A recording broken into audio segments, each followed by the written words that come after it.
So, regarding post 68 feminism, it would be a mistake to think that it emerged out of nowhere and there had been no mobilization or political thought from the 19th century or 20th century until after 1968. In fact, there had been groups before. As early as 1963, a group that included notably Gisèle Halimi.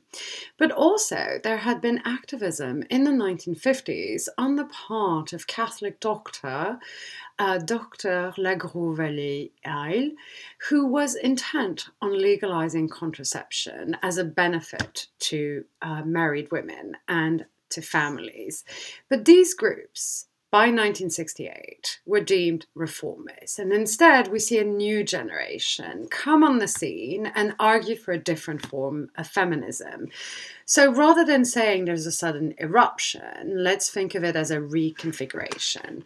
For instance, the group Féminin Masculin Avenir, or FMA, composed of Anne Zelansky, one of the women who wrote the text you read last week, and Christine Delphi, parted with socialism while taking some of its principles, and in fact tried to argue that it was a time to rethink women's oppression.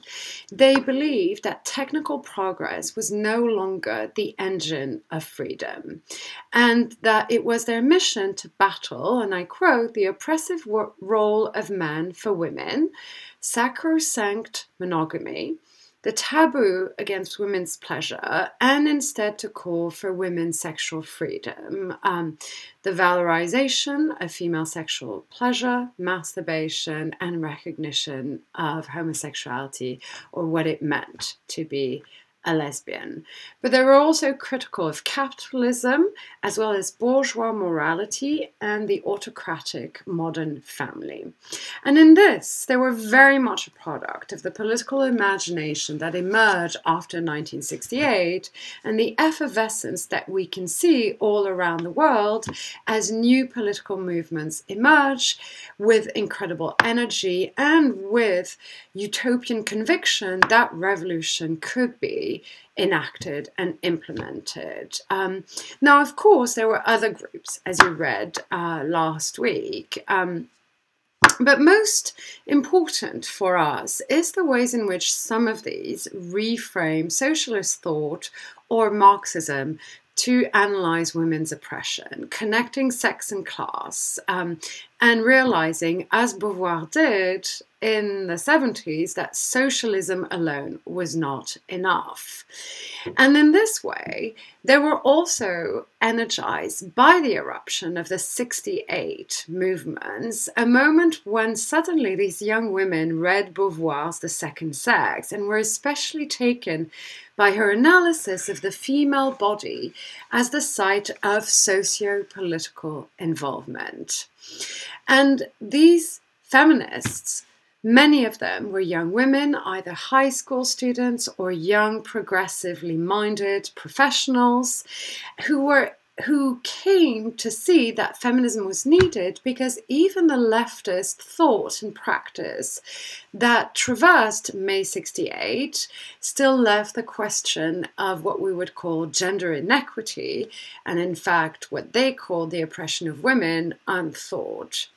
So for instance, there were piecemeal efforts such as a 24-hour childcare center created at the Sorbonne University and Nanterre in the early days of the occupation, but it unfortunately did not last long. Keep in mind that in 1970 in France, there were only 579 nurseries in the whole country. Not only that, they found that the assumptions were still that they would be only helpers in the revolution, that they were not there to speak, but to essentially do clerical work or bring coffee. So what these feminists wanted was radical equality based on a single non-gendered status, and one that thought how that would apply to both the personal, the private, and the public. Now, Ultimately, this politicization led to what can be considered the most successful legal reform that take place in the 1970s. But before that, a number of developments took place. And that is essentially the ways in which a group of radical feminists starting enacting actions very visible and very publicly to galvanize public debate, and that help mobilize hundreds of thousands of women. And these included the struggle for women's liberation starting in May 1970, where essentially in this text, Monique Wittig, along with her sister, wrote, "We women have lived as a people colonized among a people, so well domesticated that we have forgotten that this situation of dependence should not be taken for granted and is not natural." This was followed in the summer 1970 with the historic publication of a radical newspaper that titled Women's Liberation Year Zero. And soon feminists included their own publications. So they acted both in political actions and in writings. Most famously, on August 26, 1970, a date chosen to coincide with the American women's struggle for equality, this group decided to go to the Arc de Triomphe, where the tomb of the unknown soldier was located, and to put down a wreath for the wife of the unknown soldier, one who is known even less than the soldier. There were 9 of them. Why 9? Because that is the number needed to carry the placards and the wreath. And these included Monique Wittig as well as Christine Delphi. And they were, of course, immediately arrested. But this led to the founding of the MLF, Le Mouvement de Libération des Femmes, the Women's Liberation Movement. So what's important to remember is that unlike what some of you have said last week, this was not a disorganized movement. Unlike the American movement, it was a large, diverse political movement, rather more of a loose umbrella organization for different groups that soon experience strong divisions, especially in 1971. In this way. For instance, we had the radical feminists who broke with Marxism that included Wittig, Rochefort, Delphi. And in fact, they were, again, in keeping with what they had argued in 1967, said that Marxism was insufficient and it had a number of blind spots, and they tried to rethink it and to adapt Marxism. And I'll talk about that a little more in my second lecture. There was the group you read about, Psychanalyse and Politique, that ultimately copyrighted the name Women's Liberation, which caused a huge rift amongst feminists. And they believed that feminism, to call oneself feminism, was not to undo the ways in which oppression was gendered in the very making of thought. For most of these groups, sex was the issue. On the one hand, there was the question of contraception and the legalization of abortion. Contraception had been legalized in 1967, but was still very limited in access, and abortion was still criminalized.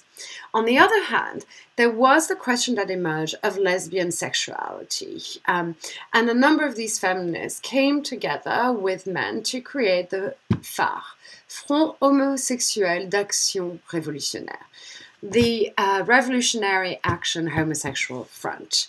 And they protested the ways in which homosexuality was still limited by law, could be prosecuted, but also was considered a disease. However, they soon split because feminists saw that the movement was being co-opted by gay men and started addressing issues that didn't concern them. On the other hand, some of these feminists were becoming increasingly impatient with the MLF that they saw as being problematically, unthinkingly heterosexual and not challenging sexual norms. However, what really dominates most feminists' energies in this year is the question of women's right to sexual freedom and the legal right to control their own bodies. Remember that in 1978, you still only had 37 women, 37% of women in France using contraception. And because abortion was illegal and could be prosecuted, many women had to leave France to procure one abroad. And some numbers said that it could be as high as 1 million women, young, older, married, unmarried. Now, this led to a certain number of events that took place. For instance, the manifesto of women who said they had had an abortion. Not all of them had, but it was a mix of very prominent signatures as well as ordinary women. And to have names like Beauvoir, famous actresses, writers saying they had when this was still considered illegal and they could be prosecuted for it, the Manifesto 341 Women, was a shock to the public, so much so that some journalists renamed it the Manifesto of Sluts. Now, this was in fact followed the following month by 252 doctors signing a manifesto saying that they agreed to and in fact were calling for the legalization of abortion. And in 1972, what crystallized public opinion, namely the 1972 Bobigny trial. What was at stake in this trial? Well, a young teenage girl, Marie-Claire, had been raped and fell pregnant after her rape and had to procure an abortion. She was helped by her mother and a number of other women. She was found out, arrested, and Marie-Claire, her mother, and these other women were being prosecuted. So Marie-Claire's mother wrote to Gisèle Halimi, who agreed to defend her.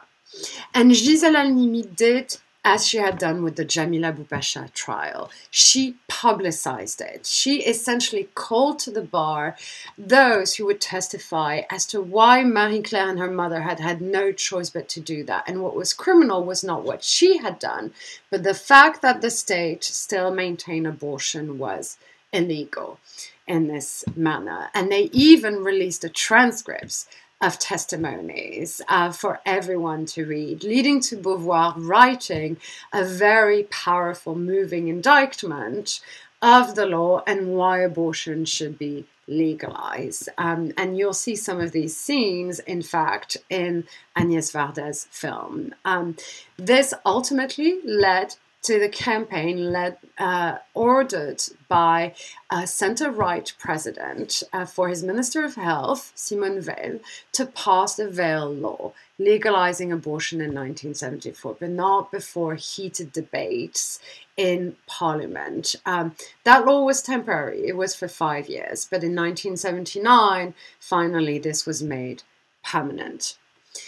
But if this was a success, we have to keep in mind that this was part of a larger campaign that aimed to change both norms and the law, and in fact managed to do so successfully all the way through the 1970s, leading to the December 23rd, 1980 law that classified forms of sexual assault as rape, where rape was criminalized.